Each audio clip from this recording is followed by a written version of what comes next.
toi dans cette nouvelle vidéo. Aujourd'hui, je t'accueille dans un cadre estival. Un chouette petit endroit que j'ai trouvé à Toulouse, qui est juste à côté de chez moi.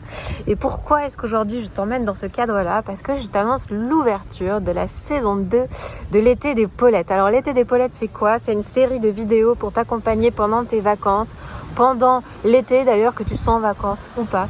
Une série de vidéos qui va t'accompagner pour t'aider à faire le point sur cette année que tu as passée et t'aider finalement à te projeter sur l'année qui arrive. Avant ça, j'aimerais me présenter. Je m'appelle Géraldine, je suis la créatrice des Paulettes Imparfaites. J'accompagne les femmes qui sont passionnées mais débordées à simplifier leur vie pour vivre ce qui est essentiel pour elles sans s'épuiser. Est-ce que toi aussi, tu as l'impression que ta vie, c'est constamment du trop? Du trop dans ta tête, du trop dans ton agenda, du trop dans ta maison, du trop partout dans tous les domaines de ta vie.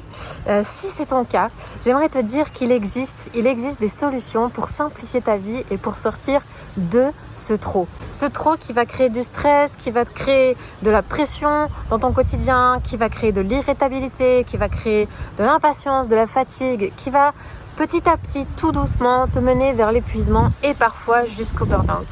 Aujourd'hui, le message que j'ai pour toi, c'est de te dire en fait, il y a une autre solution qui est possible. Un autre style de vie est possible pour toi. Un style de vie où tu profites pleinement du moment présent. Un style de vie où tu peux vivre le repos dans ton quotidien, où tu fais du repos un style de vie. Un style de vie où tu ne te préoccupes plus de qu'est-ce que tu dois ranger dans ta maison ou qu'est-ce que tu dois organiser. Parce que ta vie est devenue tellement simple que tu n'as plus besoin d'organiser ta vie. Si ça t'intéresse, je t'invite à t'abonner à la chaîne YouTube des Paulettes Imparfaites, à me suivre en cliquant pour t'abonner et puis à parcourir les vidéos qui existent déjà. Et je t'invite à poursuivre cette vidéo de l'été des Paulettes avec moi. Pour cette première vidéo, j'aimerais aujourd'hui t'inviter à faire un coup de rétroviseur sur cette année qui vient de passer. Pour pouvoir ajuster ce que tu as besoin d'ajuster dans ta vie, pour pouvoir changer et ajuster cette vie qui peut-être est trop lourde pour toi, il y a des choses essentielles, des questions à te poser qui sont absolument essentielles avant de reprendre cette année. Très souvent, je prends l'image du déménagement.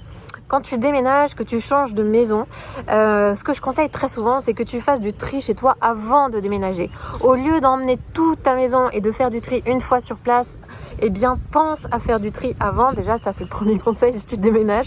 Mais surtout, c'est pour te dire qu'en fait, ton déménagement va être tellement plus léger si tu as une énorme partie qui n'est plus là à transporter. Ton déménagement va être tellement plus facile et l'installation va être tellement plus agréable. Et bien, dans ta vie, c'est pareil. Si tu souhaites le changement dans ta vie, laisse dans le passé ce qui a besoin de rester dans le passé et emmène dans ton avenir ce que tu désires vraiment. Et du coup, cette vidéo, elle va t'aider à faire le point sur ce que tu désires vraiment pour l'année qui va arriver devant toi. Alors, le premier point que j'aimerais aborder avec toi, c'est la première question. En fait, je vais te poser 3 questions dans cette vidéo.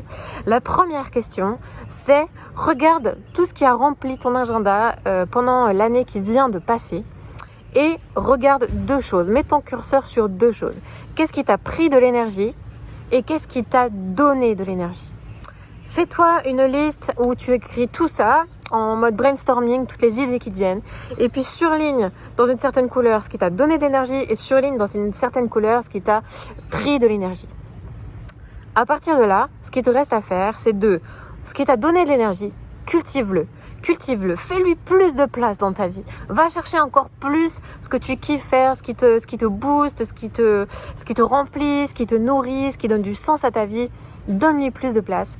Et tout ce qui te prend de l'énergie, l'idée, c'est d'en arriver à ce qui est le moins possible. Alors, c'est très rare d'arriver à une vie où on n'a plus rien qui nous prend de l'énergie. Même impossible, j'ai envie de dire.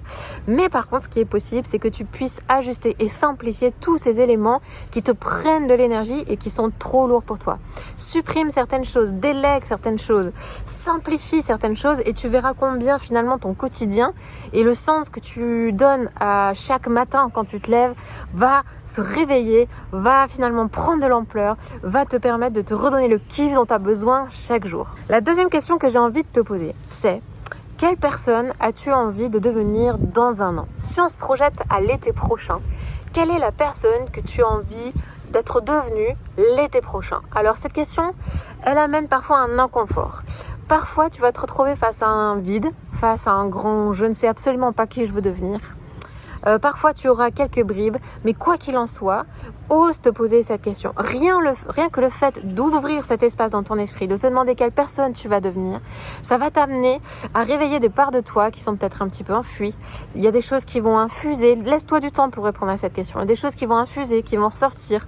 Pendant cet été, profite d'avoir peut-être des espaces de repos, de calme pour t'interroger, te poser cette vraie question. Quelle personne as-tu envie de devenir? Et dans un an, cette personne, elle est peut-être pas si éloignée de toi, en fait. Elle est peut-être pas si éloignée. Ça demande juste quelques ajustements pour petit à petit redonner de l'élan, repartir, te redonner une nouvelle dynamique, une nouvelle énergie vers ce qui est vraiment important pour toi. Quelle personne as-tu envie de devenir? Et puis tu peux même essayer de répondre à quelle femme tu as envie d'être, quelle maman tu as envie d'être, quel collègue tu as envie d'être. Prends les différents rôles de ta vie et ose répondre à ça. Ça va t'ouvrir un nouveau champ de possibilités que tu n'avais pas vu jusque-là. La troisième question que j'aimerais te poser, ça, c'est une question absolument très très très sympa. Note-la bien. Cette troisième question, c'est trouve 3 choses qui, l'année prochaine, à partir de la rentrée, rendraient ta vie plus délicieuse. 3 choses qui rendraient ta vie plus délicieuse. C'est pas compliqué, ça peut être des toutes petites actions dans ton quotidien, typiquement avoir un café dans le silence chaque matin. Ça fait partie des choses délicieuses de ma vie que je fais chaque matin et que j'adore et que je ne renoncerai pour rien au monde. Et toi, quelles sont les 3 choses, les 3 petites choses qui rendraient ta vie du plus délicieuse? Des choses faciles à mettre en place, des choses que tu pourrais tenir parce que tout simplement elles te font plaisir et qu'elles te font du bien et qu'elles ne te coûtent pas. Ça peut être, comme je te disais, un café le matin, ça peut être un bouquin que tu vas lire par mois, ça veut être un café avec une copine une fois de temps en temps. Quelles sont ces 3 petites choses qui redonneraient du plaisir dans ton quotidien? Parce que cette question, elle t'invite à ça, à te reconnecter au plaisir, à l'envie, au désir. Quand on est investi dans son rôle de mère, dans son rôle de femme, dans son rôle d'employé, de salarié, d'entrepreneur, peu importe ce que tu fais dans ta vie, dans ton rôle d'ami, dans ton rôle de collègue, quand on est investi dans tous ces rôles, à un moment donné, mais où est-ce qu'on est nous? Où sont nos besoins? Et on oublie de se connecter à finalement cette partie de plaisir en nous, de qu'est-ce qui nous fait kiffer en fait. Et tu vois, moi, cet environnement-là, j'en profite pour te le remontrer, cet environnement-là, moi, me fait kiffer. Ça fait partie des choses qui me nourrissent, qui m'inspirent, qui me reboostent. Pourquoi? Tout simplement parce que j'aime le beau, parce que je me sens nourrie, je me sens à ma juste place dans ces endroits-là. Ça me renvoie la valeur que j'ai, ça me renvoie que je suis précieuse, que je suis magnifique, que je fais partie de cette création et que j'ai tellement de reconnaissance d'en faire partie. Du coup, je t'encourage vraiment toi aussi à oser, à aller creuser dans ces questions-là. Qu'est-ce qui te prend de l'énergie? Qu'est-ce qui t'en donne? La deuxième question, c'est quelle personne tu as envie de devenir dans un an? Et puis, mets en place les petites actions justement pour arriver petit à petit à cette personne. Et trouve 3 choses qui rendraient ta vie plus délicieuse pour la rentrée. C'est un excellent point de départ pour commencer à avancer dans cet été ensemble. Je t'invite, si tu as envie, à me partager tes réponses en commentaire. N'hésite pas à me partager ce qui est venu, ce qui t'a travaillé. Je te rappelle, abonne-toi si tu veux suivre la saison de l'été des Paulettes. Et moi, je te souhaite une très belle suite d'été et on se dit à très très vite. Ciao, ciao.